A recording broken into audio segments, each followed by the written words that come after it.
Hello students, कैसे हो। Last class में हम लोगों ने एस ब्लॉक खत्म कर लिया था। आज हम लोग इस ब्लॉक के बहुत बहुत बहुत कॉन्सेप्चुअल क्वेश्चंस हम करेंगे, यानी टॉप 10 क्वेश्चंस ऐसे होंगे जो कि किसी ना किसी एग्जाम में आए हुए थे और आएंगे ही, क्योंकि मैंने आईआईटी एडवांस का टॉप 10 क्वेश्चन ऐसे सिलेक्ट किए जो काफी कॉन्सेप्चुअल है, ठीक, ताकि इन क्वेश्चंस को बनाने के बाद आपका एम्स नीट जेईई मेंस या कोई भी आईआईटी लेवल का क्वेश्चंस आपका कॉन्सेप्ट का बैंड बजा डालेगा। बात समझ में आती है ना, मतलब काफी इजी कर देगा।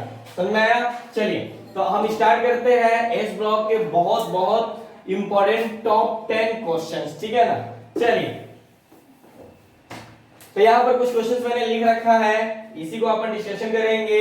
5 क्वेश्चंस को हम लोग डील करेंगे, ठीक। चलिए यहाँ पर पहला क्वेश्चन बोल रहा है आपके पास कि सोडियम नाइट्रेट जब डिकम्पोज होता है 800 डिग्री सेल्सियस पर, तब बताइए क्या हमें नहीं देगा, ठीक। तो ये क्वेश्चन हालांकि नीट में भी आया हुआ है, ठीक है ना, आईआईटी एडवांस में भी आया हुआ है, उड़ीसा जेईई में भी आया हुआ क्वेश्चन है, ठीक है ना, और काफी इंपॉर्टेंट भी है। यहाँ पर एक बार एम्स में जो क्वेश्चन आया था मैं उसको भी डील करूंगा, ठीक है ना, लेकिन मेन इंपॉर्टेंट मैं 800 पे डील करूंगा और जो पूछा गया हुआ है उस सब टेम्परेचर को ले लूंगा, ठीक। चलिए नाउ स्टार्ट आपका पहला क्वेश्चन, यानी पहला का अपन सॉल्यूशन देखते हैं। क्या बता रहा है कि सोडियम नाइट्रेट, ठीक है ना।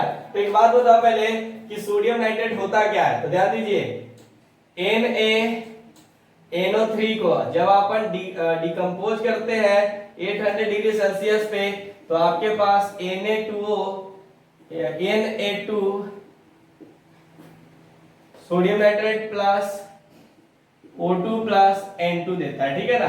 अब देखिए अगर ये डिकम्पोज होने के बाद हमें ये दे रहा है तो बताओ क्या नहीं दे रहा है। ये तो हमारे पास N2O2 दे ही रहा है और N2O2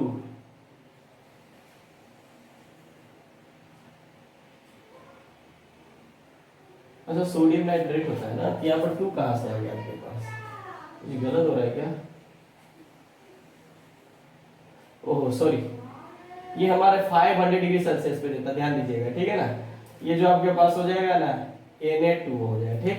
हालांकि ये देखिएगा 800 पे आपका ये देगा, ठीक। तो आपके पास ये हो गया, तो बताइए क्या नहीं दे रहा है, ये हो गया।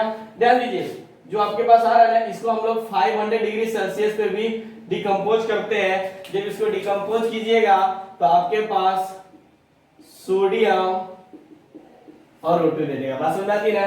ये क्वेश्चन आपका एम्स में पूछा गया था, ठीक है ना। तो ध्यान दीजिएगा एक ही क्वेश्चन को अलग अलग तरीके से भी पूछा जा सकता है, ठीक। चलिए उसके बाद बात करते हैं दूसरे क्वेश्चन की, ठीक है ना। तो देखिए दूसरा क्वेश्चन क्या बोल रहा है, find the thermal stability of following compounds in increasing order. हालांकि मैंने इसका ऑप्शंस नहीं दे रखा है, ये कंपाउंड्स है, इसको आपको इंक्रीजिंग ऑर्डर में सजाना है। पूछ क्या रहा है आपके पास, इसकी थर्मल स्टेबिलिटी। बात समझ में आ रही है ना। तो चलिए ध्यान रखिएगा कि जितना मतलब ध्यान दीजिएगा, यहाँ पर हिंट्स दे रहा हूं कि कार्बोनेट की वैल्यू ज्यादा होगी कब, जब यानी यहां पर जब इलेक्ट्रोपॉजिटिव कैरेक्टर ज्यादा होगा। बात समझ में आ रही है ना, ध्यान दीजिएगा। तो यहां पर आपके पास जैसे यहां पर बात करते हैं इन पीरियोडिक टेबल, क्या है, इन पीरियोडिक टेबल जब लेफ्ट टू राइट जाते हैं और टॉप टू बॉटम जाते हैं, ठीक। तो ध्यान दीजिएगा लेफ्ट टू राइट जाने पर जो इलेक्ट्रोपॉजिटिव कैरेक्टर है वो डिक्रीज होता है, जबकि टॉप टू बॉटम जाने पर इलेक्ट्रोपॉजिटिव कैरेक्टर इंक्रीज होता है, ठीक है ना। जितना ज्यादा हो उतना ज्यादा थर्मल स्टेबिलिटी भी होगी। बात समझ में आती है ना। तो देखिए जैसे यहाँ पर बेरिलियम, मैग्नीशियम, कैल्शियम, ठीक। तो इससे पहले क्या होगा, पोटेशियम, ठीक। तो पोटेशियम का जो इलेक्ट्रोपॉजिटिव कैरेक्टर है वो ज्यादा होगा, तो उसकी थर्मल स्टेबिलिटी भी ज्यादा होगी। बात समझ, इस बात को आप लोग अपने लैंग्वेज में लिख भी सकते हो, जो कि काफी इंपॉर्टेंट है, ठीक। चलिए तो हम लोग पता करते हैं कि इसमें सबसे ज्यादा थर्मल स्टेबिलिटी किसकी ज्यादा होगी। तो देखिए सबसे ज्यादा इलेक्ट्रोपॉजिटिव कैरेक्टर कौन सा है, लेफ्ट टू राइट जाने पर, ठीक है ना। हालांकि ये ग्रुप है तो लेफ्ट टू राइट जाने पर सबसे पहले ये ग्रुप आ रहा है, तो जो के होगा उसकी इलेक्ट्रोपॉजिटिव कैरेक्टर ज्यादा होगी, मतलब थर्मल स्टेबिलिटी भी ज्यादा होगी। लेकिन साथ ही साथ ये भी बोल रहा है कि जो इंक्रीजिंग ऑर्डर में इसको सजाए, जो थर्मल स्टेबिलिटी है उसको इंक्रीजिंग ऑर्डर में लिखिए, मतलब ये जो ऑर्डर है इसको इंक्रीजिंग में लिखिए। तो बताइए सबसे लास्ट में, कहने का मतलब सबसे पहला कौन सा हो जाएगा, K2CO3, ठीक है ना। अब बताइए ये हो गया, ये तो हमारा खत्म हो गया। अब टॉप टू बॉटम में जाएंगे क्योंकि ग्रुप में आ गए तो टॉप टू बॉटम। तो सबसे ज्यादा इलेक्ट्रोपॉजिटिव कैरेक्टर कौन सा है, नीचे जाने पर इलेक्ट्रोपॉजिटिव कैरेक्टर इंक्रीज होगा, ठीक। तो बताइए कैल्शियम, तो कैल्शियम कितने नंबर पर है, थर्ड, यानी CaCO3, ठीक। उसके बाद मैग्नीशियम, मैग्नीशियम में क्या हो जाएगा, MgCO3, उसके बाद BeCO3, ठीक है ना, बात समझ में आती है ना। ये हमारे पास आ गया थर्मल स्टेबिलिटी का ऑर्डर, यानी अगर इसका ऑर्डर की बात करें, अगर इसको सीक्वेंस में लिखना रहे तो आप लोग कैसे लिख सकते हो, सबसे ये K2 कहां पर है, 1, उसके बाद ये Ca कहां पर है, थर्ड नंबर पे है, तो ये हो गया। उसके बाद आपके पास सेकेंड और सबसे यानी ये क्या हो गया आपके पास TS, थर्मल स्टेबिलिटी का ऑर्डर। फिर से मैं बता रहा हूं, लेफ्ट टू राइट जाने पर इलेक्ट्रोपॉजिटिव घटता है और नीचे जाने पर इलेक्ट्रोपॉजिटिव बढ़ता है, ठीक। इस तरह से आप लोग ऑर्डर लिख सकते हो। हालांकि इनका जो ऑर्डर लिखना है वो आप ऑर्डर यहां पर भी लिख सकते हो, यानी जो इनका आंसर होगा, यानी फोर्थ का सबसे कम, उसके बाद सेकेंड का, उसके बाद आपके पास थर्ड का, और उसके बाद फर्स्ट का। समझ आती है ना, वेरी गुड। चलिए बात करते हैं हम लोग थर्ड की, ठीक है। थर्ड क्या बोल रहा है, the number and types of bonds between two carbon atoms in CaCO3, ठीक। तो ध्यान देखिए, कैल्शियम कार्बोनेट दिया हुआ है, तो ध्यान दीजिए, पहले हम कैल्शियम की थोड़ी सी बात कर लेते हैं। Ca क्या करता है, ये 2 इलेक्ट्रॉन को डोनेट कर देता है, बात समझ में आती है ना। तो इसके ऊपर +2 चार्ज हो जाएगा, बात समझ में आ रही है ना, ठीक है ना। +2 आ गया, या थोड़ा सा समझने की बात है, ठीक। अब देखिए यहाँ पर जो कार्बन कार्बन के बीच में 3 बॉन्ड होता है, जो इसके पास भी इलेक्ट्रॉन है और इसके पास भी इलेक्ट्रॉन है, ठीक है ना। यानी 3 बॉन्ड बना लिया, इसके पास क्या है, 1 इलेक्ट्रॉन, 1 इलेक्ट्रॉन, ठीक है ना। तो ये 2 इलेक्ट्रॉन को एक्सेप्ट करेगा, ठीक है ना। तो इस ऊपर क्या होगा, -2। और देखिए, और आपके पास क्या है, कैल्शियम +2 है, तो कैल्शियम क्या करेगा, इनके साथ जाकर जुड़ेगा, बात समझ में आ रही है ना, जुड़ेगा। लेकिन जुड़ेगा तो यही तो है आपके पास, CaC2 का फॉर्मेशन करता है। लेकिन आपको ये बोलना है कि इस कार्बन कार्बन के बीच में जो बॉन्ड है वो कौन कौन से टाइप का है, ठीक है ना। यानी 1 सिग्मा और 1 पाई है, कि 1 सिग्मा 2 पाई है, कि 2 सिग्मा 1 पाई है, या 2 सिग्मा या 2 पाई है। तो बात समझिएगा थोड़ी सी बात को, मैं यहाँ पर एक नोट लिखवा रहा हूं, देखिए नोट बहुत इंपॉर्टेंट है। देखिए, अगर आपके पास कार्बन कार्बन के बीच में एक बॉन्ड है, ठीक है ना, तो इसका मतलब है कि इसके अंदर 1 यानी ओनली 1 सिग्मा बॉन्ड है, ठीक है ना, बात समझ में आती है ना। अब बात करते हैं कार्बन कार्बन 2 है, ठीक, तो 1 सिग्मा एंड 1 पाई बॉन्ड है, बात समझ में आ रही है ना। अगर मान लीजिए कार्बन कार्बन के बीच में ट्रिपल बॉन्ड है, तो 1 सिग्मा एंड 2 पाई बॉन्ड है, बात समझ में आ रही है ना।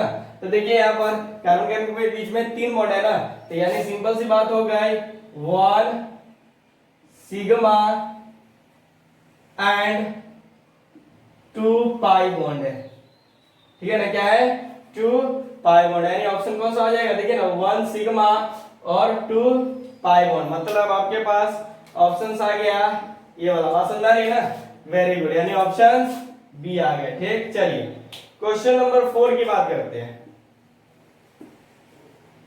बोल रहा है magnesium nitrides on the reaction with excess water, यानी मैग्नीशियम नाइट्राइड्स, पहले बात पे ध्यान दीजिए, मैग्नीशियम नाइट्राइड्स क्या होता है, 3N2, ठीक, को हम लोग एक्सेस वाटर के साथ रिएक्शन करवाते हैं, ठीक है ना। तो देखो इसका OH और मैग्नीशियम क्या बनाता है, Mg प्लस अमोनिया, ठीक। तो ये जो वाटर है एक्सेस में लिया गया है, बहुत ज्यादा हो सकता है, ठीक है। तो आपको बताना है, ध्यान रखिएगा ये जो लिखे हो कैसे लिखे हो, तो देखो यहाँ पर मैग्नीशियम पे +2 चार्ज होता है यानी +2 और नाइट्रोजन पे -3 यानी -3। तो हम क्या करते हैं क्रॉस मल्टीप्लाई करके ये वाला कंपाउंड का फॉर्मेशन कर देते हैं। बात समझ में आ रही है ना? तो ये बन गया। अब रिएक्शन बैलेंस कीजिए, यहाँ पर 2 नाइट्रोजन है तो यहाँ पर भी 2 नाइट्रोजन होगा, यहाँ पर 3 मैग्नीशियम है तो यहाँ पर 3 मैग्नीशियम हो जाएगा। ठीक, अब इसको बैलेंस कर लीजिए तो ये हो जाएगा आपके पास 6। तो बताइए ऑप्शंस देखिए, 2 मोल ऑफ नाइट्रिक एसिड है ही नहीं, ये भी नहीं है। 2 मोल ऑफ अमोनिया, तो 2 मोल ऑफ अमोनिया सही है। 1 मोल ऑफ अमोनिया नहीं, यहाँ पर कितना मोल बना रहा है? 2 मोल बना रहा है। रिएक्शन जब बैलेंस किया तो कितना हो गया? 2 मोल ऑफ अमोनिया हो गया। ठीक है ना? तो यानी आपके पास जो ऑप्शंस होगा कौन सा हो जाएगा? 2 मोल ऑफ अमोनिया वाला आंसर सही होगा। ठीक, वेरी गुड। बात करते हैं 5 नंबर की। बोल रहा है amongst the following hydroxide one which has lowest value of KSP, यानी solubility प्रोडक्ट एक की बहुत कम है। तो ध्यान रखिएगा, मैं आपको पहले बता देता हूं या पीरियोडिक टेबल में बता भी रखा है कि जब अपन क्या करते हैं हाइड्रोक्साइड की बात करते हैं, तो जब पीरियोडिक टेबल में यानी एस ब्लॉक में टॉप टू बॉटम जाते हैं तो जो हाइड्रोक्साइड की सॉल्युबिलिटी है वो इंक्रीज करती है। मतलब ध्यान से देखिए कि इन पीटी लेफ्ट टू राइट नहीं, top to bottom, top to bottom जाते हैं, ठीक है ना? तो हाइड्रोक्साइड की जो सॉल्युबिलिटी होती है वो इंक्रीज करता है। क्या करता है? इंक्रीज करेगा। बात समझ में आ रही है ना?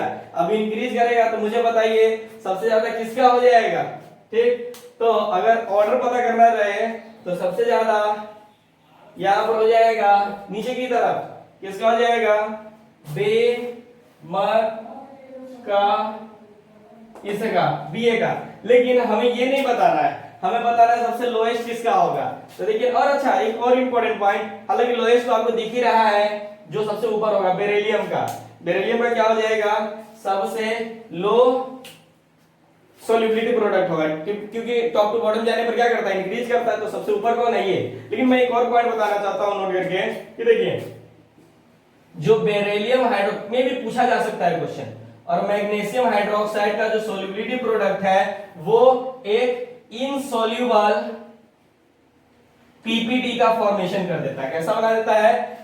सॉल्युबिलिटी इनसॉल्युबल पीपीटी का फॉर्मेशन कर देता है इन दोनों का। ठीक है ना? बात समझिएगा, ये दोनों की मिलकर क्या करता है? इनसॉल्युबल पीपीटी बना देता है। बात समझ में आती है ना? इसको जल्दी नोट कीजिए। मैं एक क्वेश्चन और लिखाना चाहता हूं जो कि बहुत इंपॉर्टेंट है, इसके बाद और बहुत सारे क्वेश्चन करेंगे। हो गया? चलिए यहां पर देखिए, मैं इसको मिटा रहा हूं, ठीक है? इसको भी लिख लीजिएगा अपना। एक क्वेश्चन मेरे को याद आ रहा है जो कि बहुत इंपॉर्टेंट है। ये क्वेश्चन कितना नंबर हुआ था? 5 6 नंबर क्वेश्चन की बात करते हैं। यहां पर देखिएगा, बोल रहा है विच ऑफ द फॉलोइंग, अच्छा 6 ही है ना कि ज्यादा है? फॉलोइंग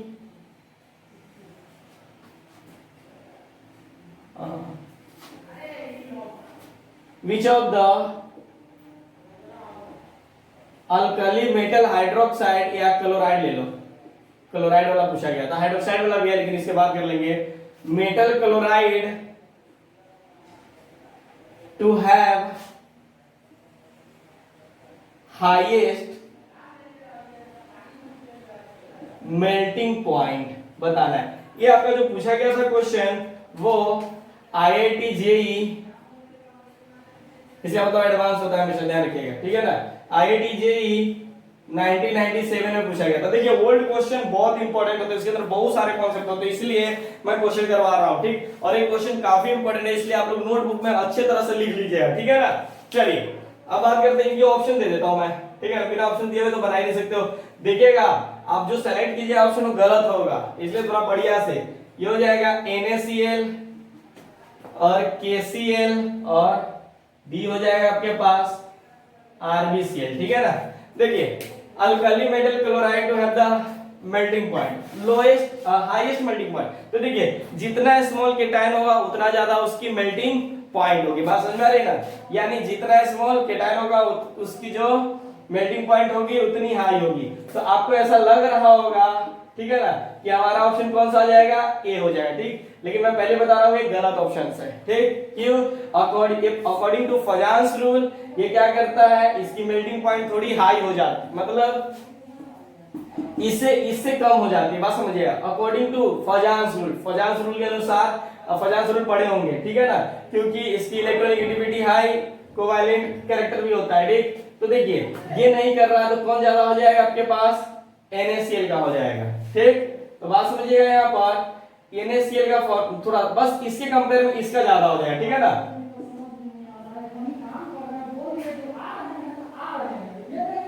NaCl, ठीक है ना। तो अब बताइए जो मेल्टिंग पॉइंट का ऑर्डर हो जाएगा, मेल्टिंग यानी ऑर्डर ऑफ मेल्टिंग पॉइंट, जल्दी लिख दो। अबे कौन है बे? हाँ, ऑर्डर ऑफ मेल्टिंग पॉइंट, ठीक है ना, ऐसे उधर डिस्टर्ब था। क्या हो जाएगा, मेल्टिंग पॉइंट का ऑर्डर क्या हो जाएगा आपके पास, order of melting point of किसका, अल्कली मेटल्स, ठीक है ना। तो बताइए हमारे पास यहाँ पर क्या हो जाएगा, सबसे ज्यादा Na प्लस, उसके बाद लिथियम प्लस, उसके बाद हो जाएगा पोटेशियम प्लस, फिर उसके बाद हो जाएगा Rb प्लस का हो जाएगा, ठीक है ना। आप लोग जल्दी नोट कीजिए, थोड़ी सी प्रॉब्लम है बात, जल्दी नोट।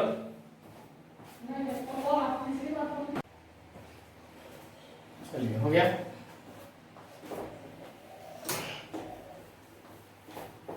लिख लीजिएगा क्वेश्चंस।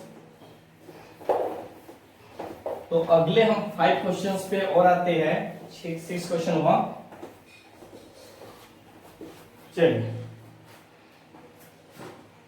जो आपके पास ये है, ठीक है।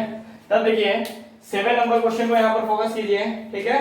बोल रहा है properties of alkaline earth metal that increases with their atomic number. बोल रहा है कि जब इसका एटॉमिक नंबर इंक्रीज करेगा अल्कलाइन अर्थ मेटल का, ठीक है, उसके ग्रुप का, तो बताइए कौन सी चीज यहाँ पर इंक्रीज करेगी। तो ध्यान दीजिएगा कि 97 में पूछा गया क्वेश्चन है, ठीक है ना, आईटी एडवांस का है।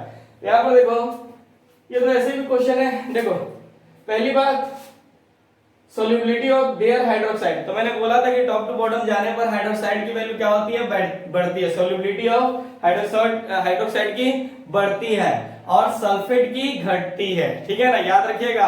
हाइड्रोक्साइड की बढ़ती है तो सोल्यूबिलिटी ऑफ किसका, सल्फेट डिक्रीज करता है। लेकिन हम यहाँ पर बात करते हैं इन ऑप्शंस की, तो सोल्यूबिलिटी ऑफ देयर हाइड्रोक्साइड ये क्या करेगा, इंक्रीज करेगा, एटॉमिक नंबर जब इंक्रीज करेगा तो।